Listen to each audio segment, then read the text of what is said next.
Guys, happy coffee talk. Coffee this morning is in my new jujitsu mug again because I love it. And sometimes when I get a new mug, I have to use it for like 2 days in a row.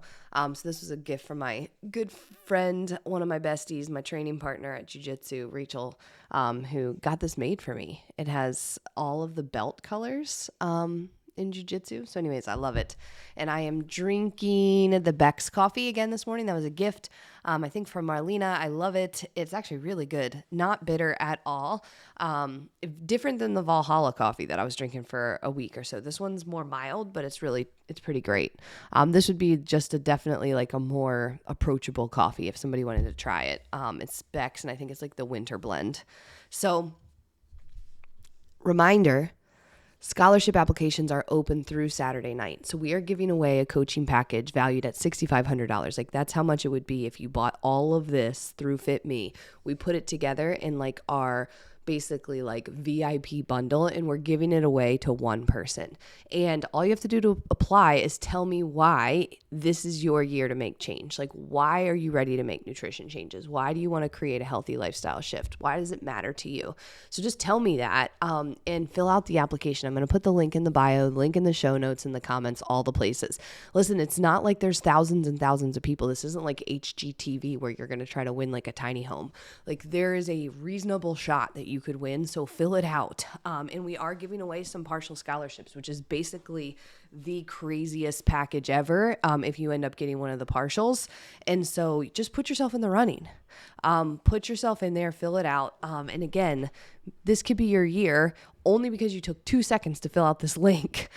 You could literally change everything. So I wanted to just remind you that do not wait till the deadline. I know what happens. Everybody waits until Saturday at 11 p.m. when it closes an hour. Just fill it out right now. It takes 2 seconds. So, and P.S., we're announcing the winner on Monday. So it's not like you have to wait forever to find out either. All the winners get announced on Monday. So I want to dive into the coffee talk message today. And I was thinking a lot about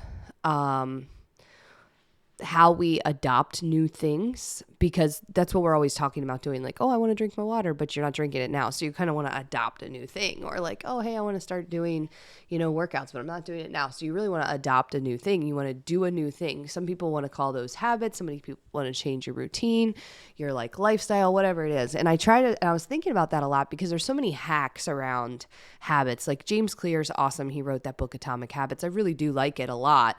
And there's some great things about habit stacking in there, like how you take one thing and tie it to another. This podcast exists because of habit stacking. I wanted to start recording messages on video for you, and I wasn't being very consistent with it. And so I attached it to my coffee, which I'm always consistent with, which is habit stacking. And then poof, here we are like 580 episodes later. Consistent habit. So that's called habit stacking. But what I really want to think about is like, what is it that has us take on something and then keep it for a long time?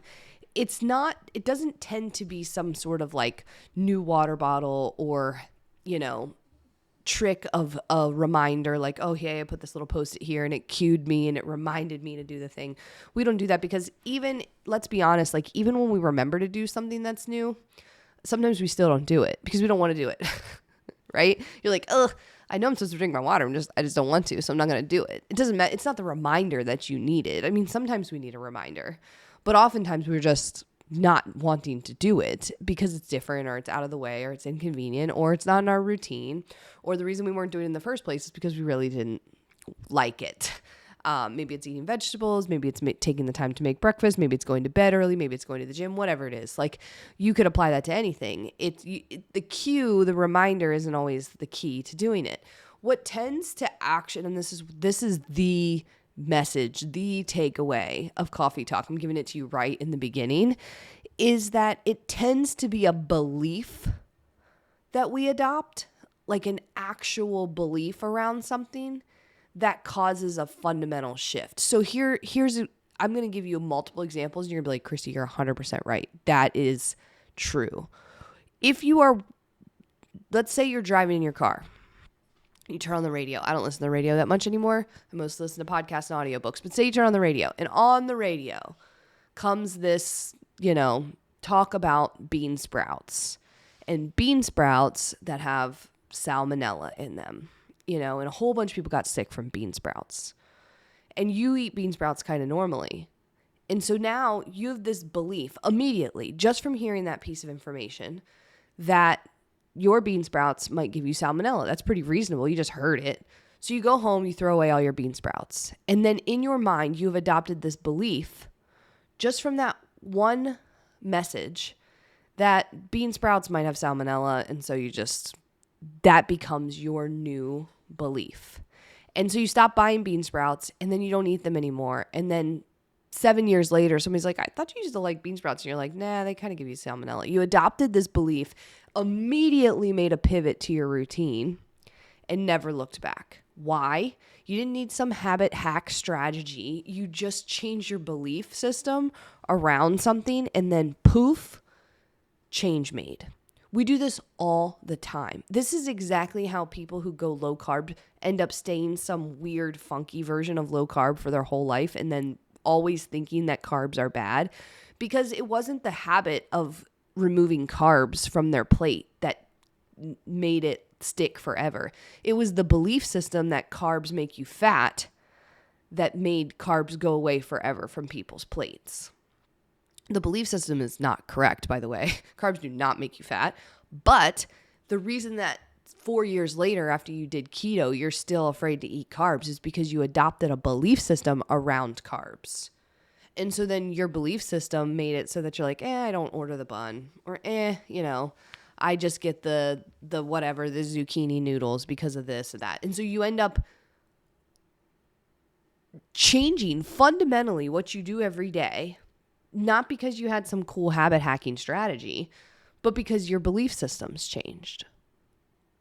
And so I want to tap into that, because sometimes we're lazy around understanding why we need to do something. And if we just understood it, or we just took a minute to shift our belief systems, we could stop fighting ourselves on the stuff and just make it a new normal, because you've changed your mind around something. And so this doesn't have to be extreme, but sometimes it can be. So I want to give you an example in my life. I struggled with diet soda for years. So I was a soda drinker growing up. I drank a lot of soda. Grew up in the 90s. Like, soda was the thing. You'd get Papa John's pizza and 2 liters of soda. You'd go through the Burger King drive-thru, and I would get like my drink. I remember going to Skateland and getting, I think they called it like a kamikaze. They would just like put all the soda in the cup, every flavor of soda. So I was a soda drinker. And so then when I got to an adulthood and I realized that I'm supposed to be dieting, which is like what a lot of us realized when we were 18, 19, 20, is all of a sudden we're like, oh, I'm supposed to be dieting for the rest of my life. I'm supposed to be watching my weight. All of a sudden that awareness comes in. And so then you shift to diet soda. Well, I didn't make like a small shift. I made like a big shift. Like, I'm talking, I would drink 7 or 8 diet sodas a day. And then when I was in the Navy, it was just as bad. It was almost worse, because we were sleep deprived. So I would drink caffeine constantly. So I was drinking these diet sodas, all the time.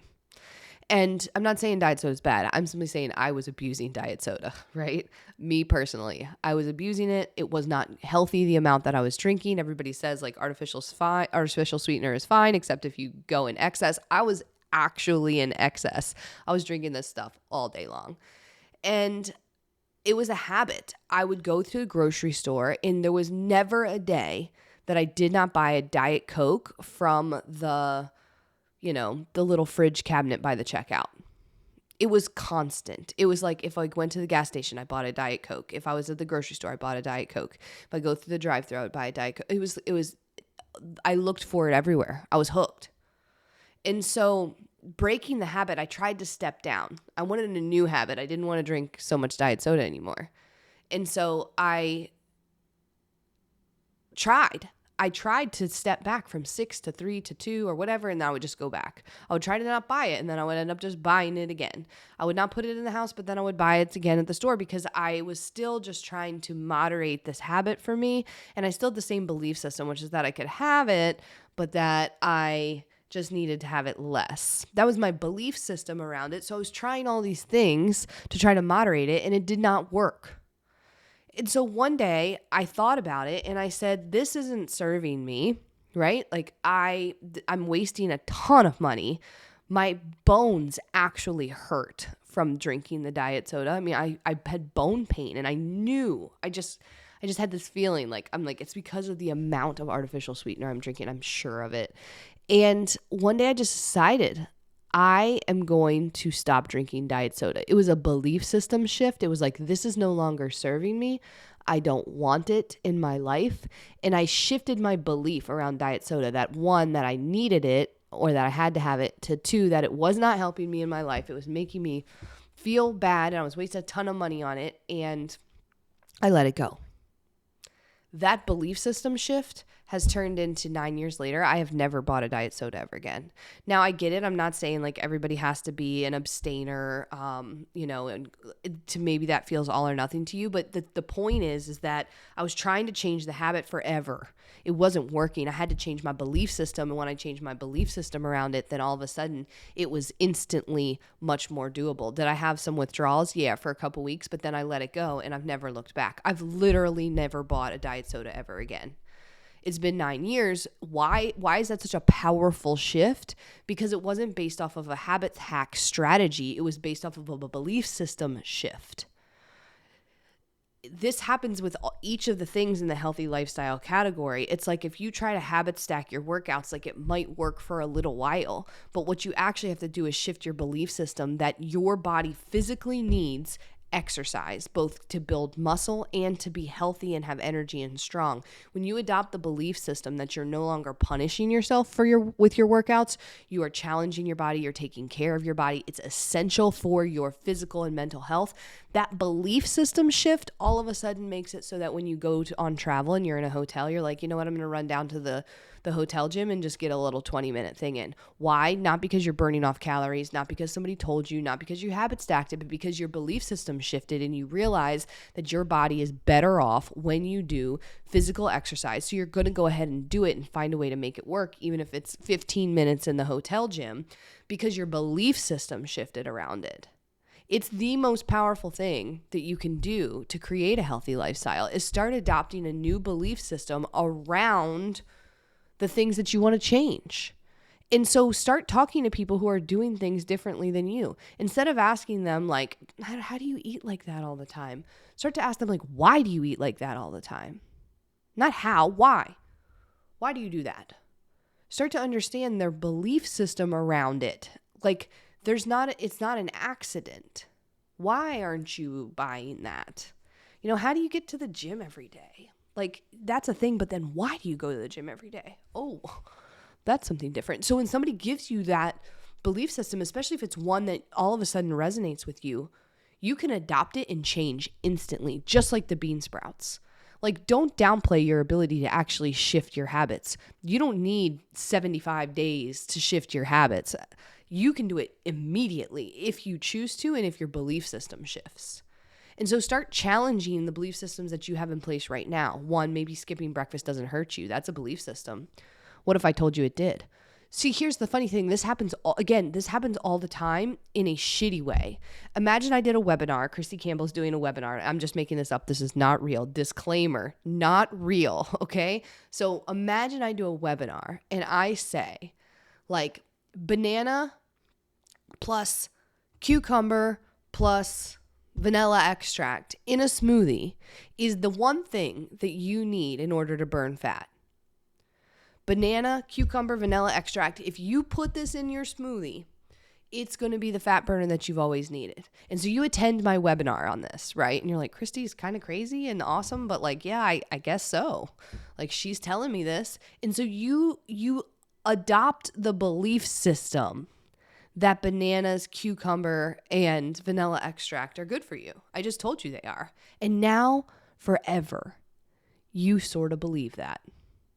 Every time you look at a banana smoothie, you're like, yeah, Christy said that helps you burn fat, so I'm going to get that. I wonder if they can add cucumber to it. I heard that that's really good for you. So you add cucumber to it. You've done something kind of goofy and weird. Nobody needed to convince you. You just simply adopted the belief system around it and then decided, oh, okay, yep, I'm going to do it. We've done this all the time with stuff that like we've heard is bad for us. and we leave it alone. We never come back to it because we heard one time, we immediately adopted the belief system, and then we went with it. So I'm saying, like, let's use this weird little, I don't know, happy glitch to our advantage. Let's start adopting belief systems around healthy lifestyle things that will actually serve us, and then go ahead and just give ourselves the benefit of the doubt that you don't need 6 million days to change your habits. You actually can just do it by changing your belief system. You can start going to the gym today by changing your belief system, that it's not punishment, that you don't, like, nobody's forcing you to go, but that it's actually going to help your body and that it makes you feel good after. That's a belief system shift.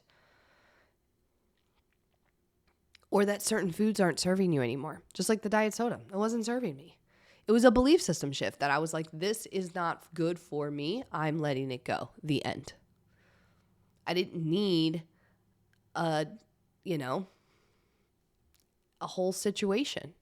And again, like, listen, we do habits all the time in Fitme. So don't get me wrong. Practicing habits is important.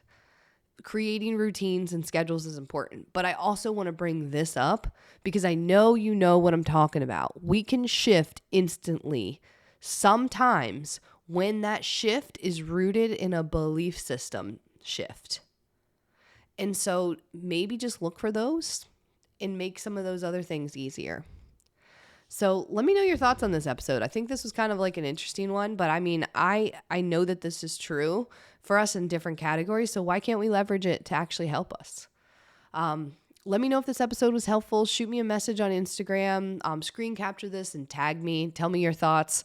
It means a lot to me that you listen, so thank you so much for doing it, and I really, really appreciate doing this with you every day. I enjoy it. It helps me get my thoughts out of my head, but it also just gives me a chance to connect with you, because when you screen capture and share or tag me or tell me that the episode hit in a certain way or made you think, it's like we're having a conversation. And again, that's super special and valuable to me. So thank you.